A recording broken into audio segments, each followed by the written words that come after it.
United States. It is a planetary issue. It is the crisis of climate change. And it is the absolute necessity of us being bold and aggressive to deal with that planetary crisis. Let me introduce, we have two extremely knowledgeable speakers who will talk about their views on where we are at with climate change and where we have to go. And then I will wrap it up, and I'll be happy to take questions. We're going to begin with Paul Pas-y-Mignon, who is the Executive Director of Amazon Watch. And we thank Paul for all of the work that he has done for so many years. Paul, why don't you come on up? Thank you. Good morning. My name is Paul Pas-y-Mignon.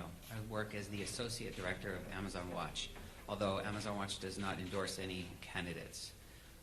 I've worked with indigenous communities and communities across the world with Amnesty International and other organizations for over 25 years. But I'm here today as an independent climate change activist, and I'm thrilled to participate to support Senator Sanders' campaign. As Senator Sanders has said already, there is no greater threat to our communities, our families, and our environment than the effects of climate change. Recent wildfires in California, Canada, hurricanes, droughts, floods, loss of crops, rising food prices, loss of jobs, spreading diseases like West Nile virus and Zika. This is what climate change means. Communities here and around the globe are already suffering the devastating effects of climate change today. It's not a problem for tomorrow. It's a present danger that must be addressed with bold action. The U.S. Surgeon General said climate change presents the most complex threat to public health in history. Many indigenous groups in the Amazon and around the globe also feel the effects of climate change, as today's rainforest natural rhythms are altered, with temperatures rising, hydrological cycles changing, and seasons occurring outside their usual time of year. Crop failures and declines in the availability of protein have had irreversible and harmful effects on the growth and development of children in many regions. Climate scientists agree that we must leave 80% of fossil fuels in the ground in order to avoid a catastrophic 2-degree rise in temperatures. Even the nations that met in Paris last December, even if they do curtail carbon emissions, flooding and severe droughts will become much more common. Without immediate curbs, temperatures are set to increase 3 to 5 degrees Celsius by 2100. Just a 1-degree increase would eliminate fresh water from a third of the world's land surface by 2100. 6,000 years ago, when the world was 1 degree warmer than it is now, the American agricultural heartland around Nebraska was a desert. If we reach between 1 and 2 degrees of warming, which could happen by the time my son is my age today, the hot European summer of 2003 will be the annual norm. Many thousands, even in the average year, would die of heat stress. Everywhere, ecosystems will unravel and species either migrate or fall out of sync with each other. By the time global temperatures reach 2 degrees of warming in 2050, more than a third of all living species will face extinction. 2 degrees of warming would also bring about an unstoppable sea level rise between 5 and 9 meters. That would submerge much of New York, Philadelphia, Boston, D.C. We'd lose Berkeley, Oakland, and the Central Valley would become an inland sea. This can be stopped, and some estimate that the chances of avoiding a 2-degree rise are as high as 93%. But that's only if emissions are reduced 60% over the next 10 years. Just last week, I attended the Chevron annual shareholder meeting, where its CEO, John Watson, claimed that we would address climate change through the miracle of hydraulic fracturing. Watson estimates and argues that in 2040, 60% of our energy needs will still be met by oil and gas. This plan would mean certain doom for our climate. Of course, billionaires like CEOs like Watson might be able to survive in that kind of an environment, but most of the world's poor would not. As the Yanomami people of Brazil say, you are worried about climate change. It is arriving. The rains come late. The sun behaves in a strange way. The world is ill. The lungs of the sky are polluted. We know it is happening. True leadership means facing the biggest threats and challenges with real solutions and making tough choices while there's still a chance to make a difference. Bernie Sanders recognizes this threat and believes that together we can take real action before it is too late. Thank you very much. Adam Scow is the California Executive Director of Food and Water Watch. Adam? Thank you, Senator Sanders. It's an honor to be here. In support of this movement, I'm Adam Scow. I'm the California Director with Food and Water Watch, but I am here as a private citizen. Indeed, as my colleague has just stated, we have an existential threat, not only an environmental threat, an existential threat from climate change. We must act swiftly, and we must act intelligently. Scientists, the Intergovernmental Panel on Climate Change, tell us that the primary cause is the extraction and burning of fossil fuels, oil, gas, and coal. And while natural gas has been previously sold to the American people as a bridge fuel, we now know that that is not the case. That fracking for natural gas, the life cycle emissions, make it as bad as coal. Indeed, we just saw in Los Angeles, for a 5-month period, the worst gas blowout in the history of California. It displaced 20,000 people, much of that gas obtained by fracking imported from other states. This is not a sustainable solution. And indeed, because of the vast methane emissions associated with gas and oil, emissions have been rising in California and the United States.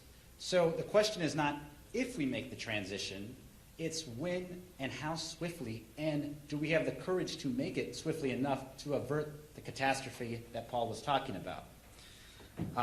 In Paris, we heard that there was an agreement that 1.5 degrees warming, that should be the target. It can't be more than 2 degrees. As written, the voluntary commitments that the countries made in Paris would actually take us to over 3 degrees. So it is not close to being good enough. And what is needed is real leadership. The United States must lead by example, creating a positive example for others to follow. And that is what I believe that this movement allows us to do. Here in California, Californian polls show that we want bold action. We want bolder action. We get a reputation for being leaders. We need to do more. We need to ban fracking.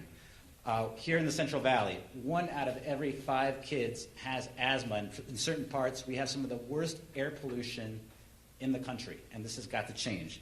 So this transition must happen, and the major barrier to the progress is the fossil fuel industry, which has corrupted our democracy. They are some of the largest political spenders, and we must overcome them and replace the fossil fuel industry with clean energy. In California, the solar industry, relatively small, fastly growing, 50,000 jobs, and we're less than 10% of our electricity. There's much more potential. If you go down to Kern County employment statistics say there's about 10,000 people working in the oil fields there, and that's 70% of the state's oil. So we have a huge opportunity to clean up the environment, create jobs. The only way we're going to do it is by building a powerful grassroots movement, something that Senator Sanders is doing with this campaign. It gives us the opportunity to save the planet, to create jobs, and that is what we need to do. So thank you very much. Let me thank Paul and Adam not only for being here today, but for the work that they have done for many, many years. I think what the American people understand is that big money interests and corporate interests have an extraordinary power over the economic and political life of this country. You know, we pay the highest prices in the world for prescription drugs. People die because they can't get the medicine. That's the power of the pharmaceutical industry. Wall Street's greed and illegal behavior destroys our economy, and they get bailed out. And today, 3 out of the 4 largest banks are bigger than they were before we bailed them out. That's the power of Wall Street. The issue that we are dealing with today, is the power of the fossil fuel industry. And it is an understanding, as Paul and Adam have indicated, that if we do not get our act together, the planet that we are going to be leaving to our children and our grandchildren may not be a habitable or a healthy planet. This is a crisis of unbelievable magnitude, and we have got to face that reality. And burying our heads in the sand, taking campaign contributions from the fossil fuel industry, is not going to solve these problems. We need bold action now because we are the custodians of this planet and we have a moral responsibility to leave this planet healthy and habitable to our children and our grandchildren. And just to give you an example, we now take it for granted, of how absurd the current situation is. We have a candidate for President of the United States, Donald Trump, coming to the state of California and telling the people of California there is no drought. When every person in California, of course, knows there is a drought, sees that drought, feels that drought every day. And then you have this candidate for president telling the American people that climate change is a hoax perpetrated on the American people by China. This is so ludicrous that it really would be funny if the future of the planet were not at stake. But with the Republican Party, it is not just Donald Trump. Vast majority of my colleagues, Republican colleagues in the United States Senate, they also believe that either climate change is a hoax or else that it is not man-made. And certainly very few, if any of them, are prepared to come up with a plan of action, a bold plan of action to save this planet. That's where we are today. And for the sake of our children and our grandchildren, we better change that dynamic. The last 5 years in California, despite what Mr. Trump may think, have been the driest on record, forcing Modesto to reduce its water consumption by more than 30%. Californians have witnessed historic wildfires, which scorched 118,000 acres of land in California last year, and all of the projections are that this horrific situation will only become worse in the years to come. Californians have seen massive mudslides bury entire highways. Californians have seen rising sea levels caused by climate change put entire communities and businesses near the coastline at risk. Californians have experienced massive heat waves that have impacted people in low-income communities who do not have air conditioning, in some cases with death. And here is the bad news. The bad news is that the scientific community has made it absolutely and abundantly clear, and I speak as a member of the Senate Committee on the Environment. What they have told us in unmistakable language is that if we do not get our act together in the very, very short window of opportunity that we may have, that a dangerous situation today will only become much worse in the future, meaning more drought, more flooding, more extreme weather disturbances, more acidification of the oceans, more rising sea levels. Here are just a few facts. 2015 was the hottest year on record, and scientists are already predicting 2016 will be even hotter. In fact, 13 of the 15 hottest years ever recorded have all occurred since the year 2000. In recent years, we have seen shrinking ice sheets in Greenland and Antarctica, rising sea levels threatening coastal communities all over the world, oceans that are warming and becoming more acidified, threatening the food supply for millions of people, the most powerful hurricane ever recorded, heat waves that have killed thousands of people in Europe, Pakistan, and India, extreme weather disturbances, including stronger hurricanes, torrential rainfalls, and more severe flooding. And here's what is most frightening.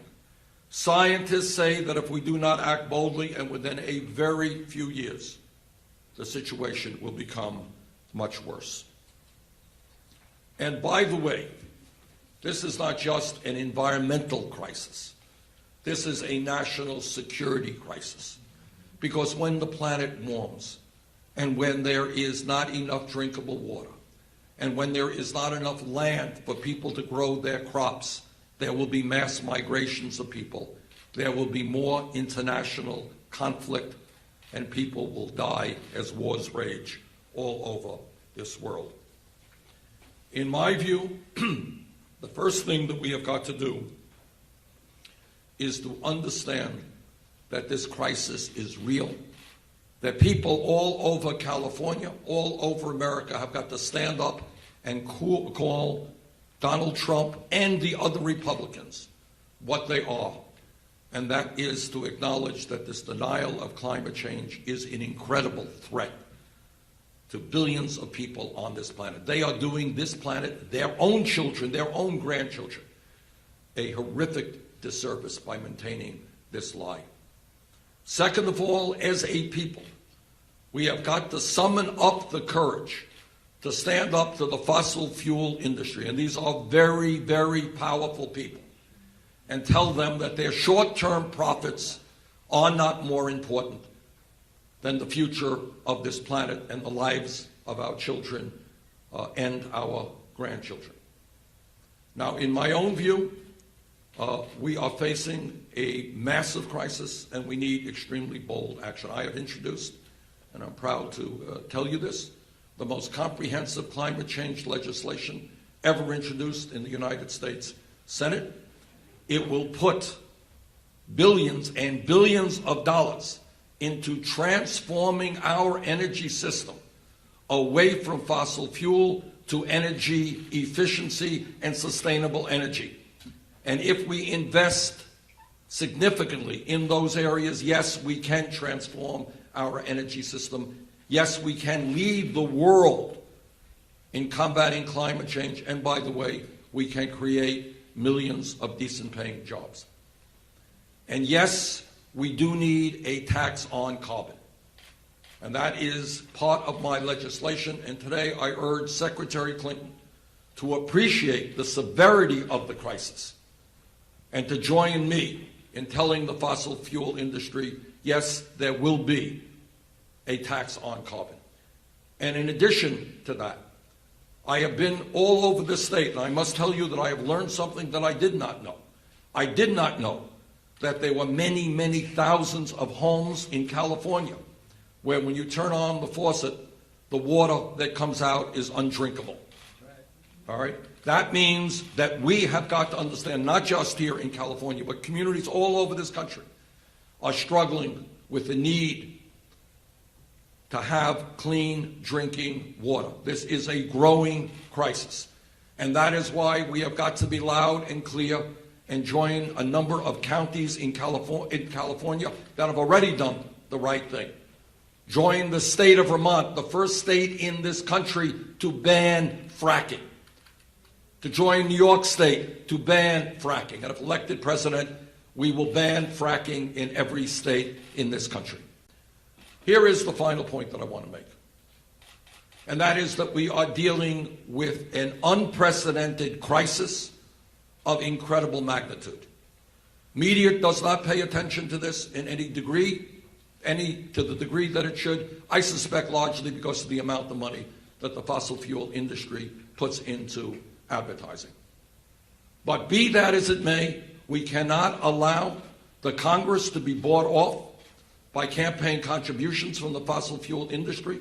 We cannot allow to continue a major political party, the Republican Party, to even deny the reality of climate change, let alone come up with real solutions. So we've got a crisis on our hands. I know the people of California are more than aware of that, and they are moving forward as best they can, but they're going to need a president who will be with them in helping to transform our energy system once and for all, away from fossil fuel to sustainable energies, wind, solar, geothermal, other sustainable energies, and move aggressively forward in terms of energy efficiency. Thanks very much. Good. Any questions from the media on climate change? Got one on climate change. Not on the last poll? All right, let's hear it.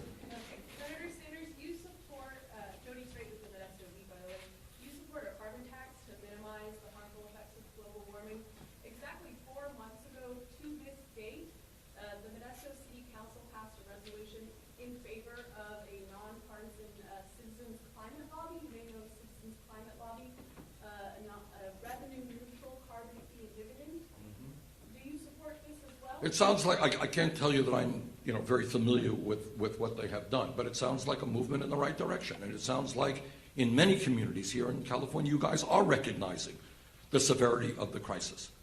And let me just repeat it again. This is a global crisis.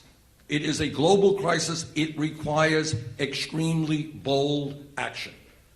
And let me also say, because it is a global crisis, the United States cannot do it alone. We can do everything. That is exactly the right thing, but you still got China, and you got India, and you got Russia burning enormous amounts of fossil fuel. So what leadership is now about, and I don't pretend that this is easy, but the word has got to get out to every country on earth that we are fighting for the future of this planet and for their kids and their grandchildren. And the United States has got to help lead the world. Yesterday I was in Silicon Valley. We want to unleash their capabilities to come up with the technologies that we need in terms of sustainable energy, etc. But we already have enough technology and enough knowledge to transform our energy system. So I congratulate all of the towns and the counties in California that are trying to do the right thing. Yes, sir. Tony Madrigal, Modesto City Council member. I was actually one of the council members that voted and helped bring that resolution forward. Congratulations, Tony. That national revenue neutral carbon fee and dividend. I appreciate you speaking favorably about it. First of all, I just want to say, please come back to Modesto. You're welcome anytime. Don't leave without taking some of our almonds with you. I also wanted to let you know, we are building the largest recycled water plant to provide more water and provide a solution for the water needs that our local farmers have. I just wanted to know, could you speak to other ways that you can help us address our Yes, water? I can. How much is that project going to cost, by the way? It's over $100 million. Which is a lot. And you're paying for it locally and with state help? And with federal help. as well. All right, look, that's another issue that we are dealing with. Our infrastructure in general, which is water systems, where you have communities around this country which have piping that's 100 years old, that's leaking every day, wastewater systems which are not efficient. And we have proposed a $1 trillion investment over a 5-year period to rebuild our crumbling infrastructure, including wastewater plants, which, among other things, would create 13 million jobs. All right, questions from the media? Yes. Senator, you just suggested that there are some who have their head in the sand when Yes. it comes to climate change. There are those who accept fossil fuel money, and then you also went after Secretary Clinton on carbon tax. Would you suggest that Hillary Clinton has her head in the No, sand? not at all. And I didn't mean. She's focusing on foreign policy and Trump while you're. Well, foreign policy is a very important issue as well.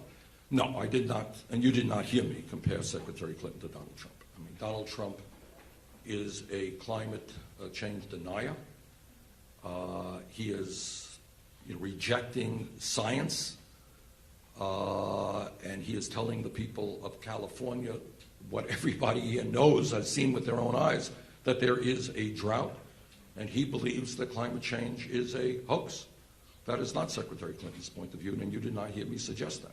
What I did suggest is that I urge Secretary Clinton to be bolder.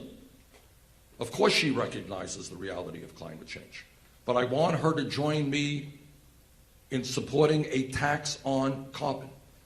I want her to change her views on the very important issue of fracking. She supports fracking. She wants to regulate fracking, but there are people who think you really, by definition, cannot effectively regulate fracking. And when she was Secretary of State, she pushed the fracking technology on countries all over the world. But you did not hear me say, nor do I believe in any stretch of the imagination, that Secretary Clinton's position on climate change is anything like Donald Trump's. Of course she recognizes that it's real and wants to do something about it. Media questions on this, sir. Senator, is it premature for Secretary Clinton to be bashing Donald Trump in a foreign policy speech when California voters have yet to vote, sir? Well, Secretary Clinton has the right to say anything she wants about anything that she wants. Foreign policy is a very, very important issue. And Donald Trump's positions on foreign policy have been extremely reckless and dangerous. But today I am here in California saying two things. Number one, we have a crisis in this state that I think virtually everybody in California understands, and the people in Vermont understand. And number two, that while Secretary Clinton may be focusing today on Donald Trump, I think we have an excellent chance to win the primary here on Tuesday, and if the turnout is high, I think we can win it in big numbers, and that's certainly our goal. I want to just say this, if I might. We have been traveling all across this beautiful, beautiful state. It's been a great experience. As of today, we have spoken to over 175,000 Californians at rallies, just like the one we're going to hold in a few minutes here in Modesto. By the time our campaign in California is over on Monday, we will have spoken to 250,000 people in California, face to face. I'm not sure that anyone else in recent history has done that. That may well be unprecedented, but that's the kind of campaign that we are running. It's a grassroots campaign. It's going directly to the people, and I think that is why we stand an excellent chance to win it on Tuesday. All right. Yes, sir.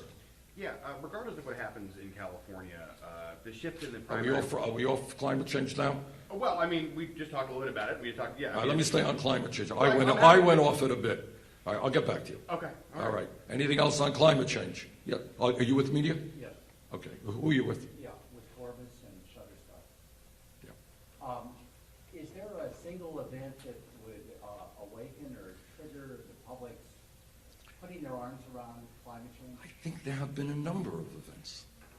I mean, what you're seeing is not only the drought here in California. You're not only seeing people unable to drink the water that comes out of their tap. You're not only seeing incredible extreme weather disturbances like Hurricane Sandy and some of the most devastating hurricanes with the highest velocity ever seen in history.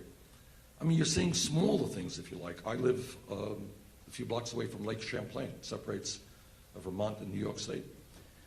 And for years, the lake would freeze over in the wintertime. And sometimes the ice was so thick that people, a little bit crazy to me, but people would drive their cars from Vermont to New York State. That doesn't happen anymore. In Minnesota, people used to do a lot of ice fishing. Well, that doesn't happen anymore. Yeah, people are seeing this thing with their own eyes. You're seeing ticks in New Hampshire killing moose in a way that's never been seen before because of the warmer weather. We're seeing a million manifestations of this. I mean, you're seeing islands going underwater. And I have to say, that I would hope that the media pays more attention to this growing international crisis and the reality that we have to deal with it. On the climate, yeah. You are with whom? ModestoNews.org. Okay. Senator Sanders, under your administration, what's going to happen with fuel prices? Are they going to go up or decline? I think that's a good question, and let me answer it in two ways. Number one, what I am talking about is an unprecedented, aggressive transformation of our energy system. And one of the areas that is what we call a low-hanging fruit, where we can easily make progress, is through energy efficiency. I have been in homes in Vermont where we have brought in, and I've helped bring in a lot of money into Vermont to make homes more energy efficient. I have been in homes where the fuel consumption has gone down by 50%, and people's fuel bills have gone down very significantly. So that's one area that we have to work. But I will not deny to you that when you transform an energy system, there will be communities who are now involved in fossil fuels that will be hurt. And that is why we have separate legislation to put $41 billion to hold harmless, if you like, those communities and those workers who might be impacted by the transformation of our energy system. Our goal is to save the planet, not to harm workers. And we're going to do everything we can to protect them. Yeah. Well, no, Leslie, yeah. Oh, okay. Now we're on to the gossip. What you got? All right. I know this is what really wakes you all up. Okay. Well, I guess Hell with climate change. We got all right. What do you well, got? we're all on your bus. We're lowering our carbon footprint all together today. I guess the question I had is, so after the California primary, no matter what happens, the focus shifts to superdelegates. Have you given any thought to what you're going to do to try to convince superdelegates to come your way? Are you going to go around the country? Are you going to be stumping where they are? Well, I don't know. You stumped us. I mean, I don't know. Are you going to have rallies? There aren't, we're going to be talking, we've talked to 250,000 people here in California Thank God there are not 250,000 superdelegates, so it's on a more individual basis. But if the question is, will we be contacting superdelegates, we are. We're starting to do it right now. We have a number of people around on the phone, I think, as we speak. But here's the case that I will make. And it's a very simple and straightforward case, which has the advantage of being true. And that is every Democrat coming to the Democratic National Convention has the common goal of defeating Donald Trump. I think we all, whether you're for Clinton, whether for Sanders, understand that Donald Trump will be a disaster for this country, and we all have got to do everything we can to prevent him from becoming president. And I certainly believe that. I think for two reasons that Bernie Sanders is the strongest candidate to make certain that Donald Trump does not become president. Number one, if you look at all of the polls, and just a couple of polls came out yesterday, again, if you look at all of the national polls, Bernie Sanders runs much stronger against Donald Trump than does Hillary Clinton. If you look at state-by-state polls, including a poll that came out a few days ago here in California, where Clinton was, and there were different polls, but Clinton was ahead of Trump by 10 points, which is not a lot in a progressive state like California. I was ahead by 17 points. In Michigan, we were way, way, way ahead of Trump, much further ahead than was Clinton. That's point number one. Point number two, which is equally important, is that Republicans win when people are demoralized, don't come out to vote, and voter turnout is low. That's how Republicans win. Democrats and progressives win when people are excited, when they are engaged politically, when they are prepared to stand up and fight back. And I honestly believe, it's not just me talking, but any objective observer of our campaign, I don't know how many people we have, right out here today in Modesto for the rally. How many? 3,000. We have 3,000 people right here on a weekday morning. And we have seen we had 9,000 people out last night in Davis? Okay. I mean, we are seeing incredible turnouts, but that's not just in California, that's all over the country. There is we are bringing right now in California, as I understand it, there has been an incredible surge in voter registration. People want to participate in the political process. Young people want to participate in the political process. I think that's pretty good for democracy. So the second reason I think that our campaign is the strongest campaign is that we are energizing millions of people. And when people become energized, when they register to vote, when they vote in primaries, the likelihood is that we will have a large voter turnout in the November general election. And if we have a large voter turnout, I have zero doubt that we will retain the White House, regain the Senate, do much better in the House, and win governor's chairs all over this country. So that's the case we're going to make to the superdelegates. Look, I understand, and the other point to be made is this whole superdelegate process, frankly, is absurd. Hillary Clinton won the support of over 400 superdelegates before anybody else was in the race. 8 months before the first ballot was cast in Iowa. Does that make sense to anybody? What a superdelegate is supposed to do, to the degree that you want to give any credibility to the concept of superdelegates, what a superdelegate is supposed to do is look around and say, okay, my job is to make sure that Democrats do well. Which candidate out there is the best candidate and can beat Republicans? And yet you had over 400 superdelegates making that decision before anybody knew anybody who was going to be in the election, in the campaign. And that's pretty absurd to my mind. Yeah, Chris. Good to see you, Senator. House Speaker Paul Ryan just said he will vote for Donald Trump, and it's clear that the Republican establishment is coalescing behind Yes. him, that they will go into this convention united. What makes a lot of Democrats, as you know, nervous is that there will be a divided convention. Many of them blame you for that. Do they have a point? No, they have no point. Because the logical corollary of what you are saying is that the people of California should not have a right to vote for president. Well, ask the people of California whether or not they have a right to select the Democratic nominee for president. You know what? With an incredible increase in voter registration, with what I expect to be a very, very large voter turnout, the people of California are saying, you know what, yeah, we are the largest state in this country.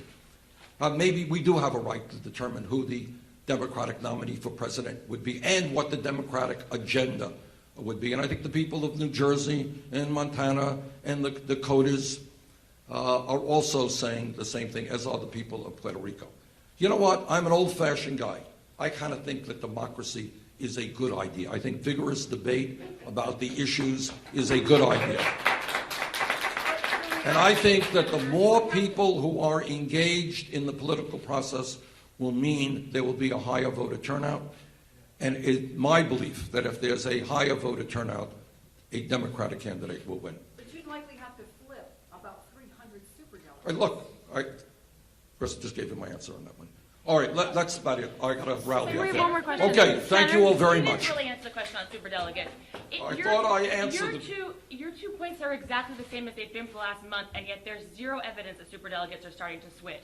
So at some point, is this getting disingenuous? I don't think it's, do you think we should? I don't think it's disingenuous to say that the people of California have a right to determine who the Democratic nominee for president is, nor the people of New Jersey. Let the people speak and let the superdelegates make their case.